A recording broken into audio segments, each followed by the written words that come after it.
Are you curious which first vampire the January Notoriously Morbid Mystic Monthly was based on? Then keep on watching.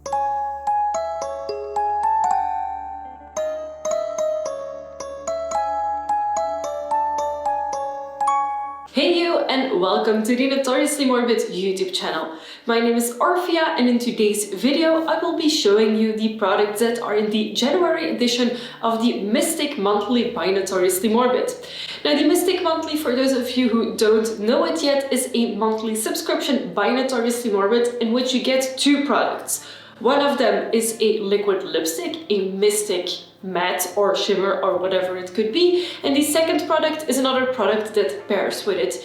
It could be another lip product, it could be an eyeshadow, it could be a lip balm, it could be anything. The creativity of Notoriously Morbid is only limited to the theme of the month, and the one guideline that you get for the entire year is actually a fixed theme. So the theme for this year, for 2021, is actually vampires. And the first month, the theme is actually Count Orlok.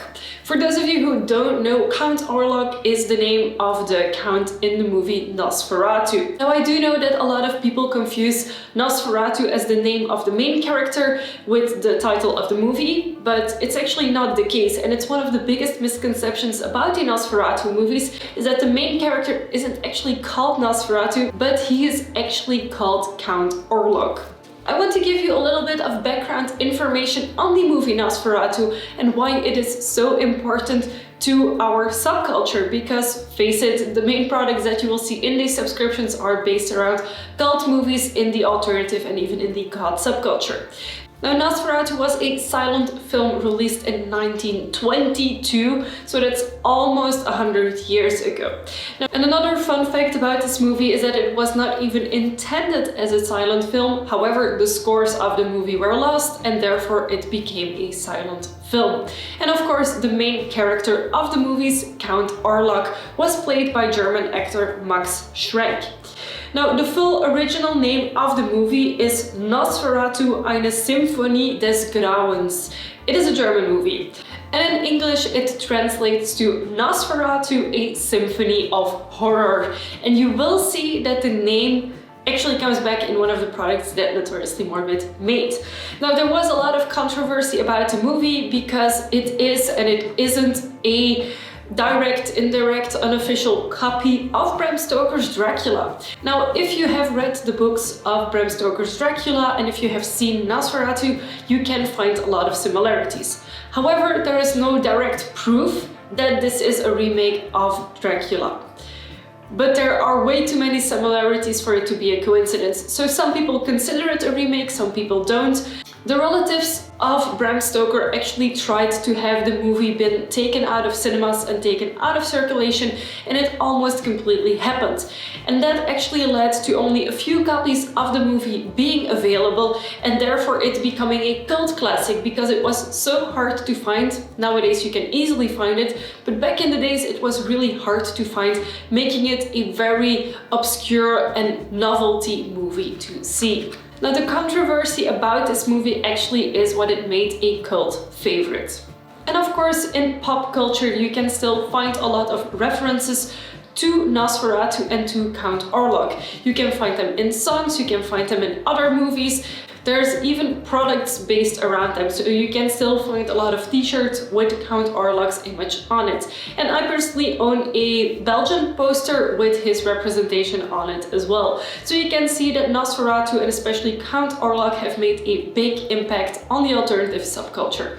Now that you know more about the reference of this month's Mystic Monthly, let's get into the actual products. The main product of the subscription is of course the liquid lipstick. It is actually called Orlok and it is the color I am wearing on my lips today, although in the middle it is not the true representation of the color. But of course I will have swatches on screen for you as well.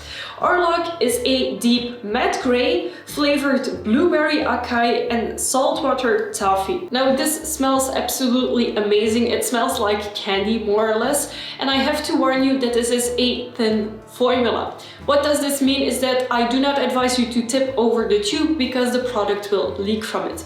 However, the thin formula does not affect how opaque it is, because I only applied one layer of the product to have a full opaque coverage on my lips. So this is Orlok, it is the Mystic Matte from the subscription, and it is a gorgeous deep grey shade. And of course the name Orlok comes from Count Orlok, the main character in the Nosferatu movies. Up next we have a product called Symphony of Horror. And if you remember the full name of the movie, you know that the full title of the Nosferatu movies is actually Nosferatu, a Symphony of Horror. And that's where the name of this product comes from. This is a cursed crystal shifting eye and lip topper. What does this mean is that it is not a eyeshadow on its own, it is a topper, so it will change the color that is underneath it, and I actually applied it in the center of my lip today. This shifts from gold to green, blue to purple, and has green, blue and silver sparkles. And again, there are some pretty overlays here to show it to you. And as you can hopefully tell from the look I am wearing today, these shades actually work together perfectly. I applied Orlok all over my lips, and I applied Symphony of Horror in the center of my lip to accentuate the look. And I think that Nosferatu and especially Count Orlok are a extremely good start to the vampire theme of the 2021 Mystic Monthly. If you also want to get the Mystic Monthly, know that these are all limited edition and that you have to be on the Mystic Monthly subscription in order to get them. Of course, I will be including a link in the description box of this video. To end this video, I want to ask you, have you seen the Nosferatu movie? And what do you think of the products that Notoriously Morbid created? Is there one that you absolutely love, and do you think that they relate well to the movie? I personally absolutely love them. If you want to see what was in the January edition of the Vanishing Cabinet, I would highly recommend going to the Notoriously Morbid YouTube channel, or I will be linking the video in the top corner. The next video is going to be the unboxing of the Multi-Chrome Monthly, so feel free to subscribe to the Notoriously Morbid YouTube channel if you haven't already to get a notification of when it airs. If you enjoyed this video, then of course give it a thumbs up. Also feel free to let me know what you think of this new format, if you like me explaining where the products come from, what the names actually mean, etc. Because I personally find this one of the most fun parts of having the Notoriously Morbid subscriptions, is how fun they are in incorporating names and incorporating themes into their products. Of course, don't forget to subscribe to the Notoriously Morbid YouTube channel for weekly videos by your favorite darkling line makeup brand. Thank you so much for watching, and I will see you very soon with a new video. Bye!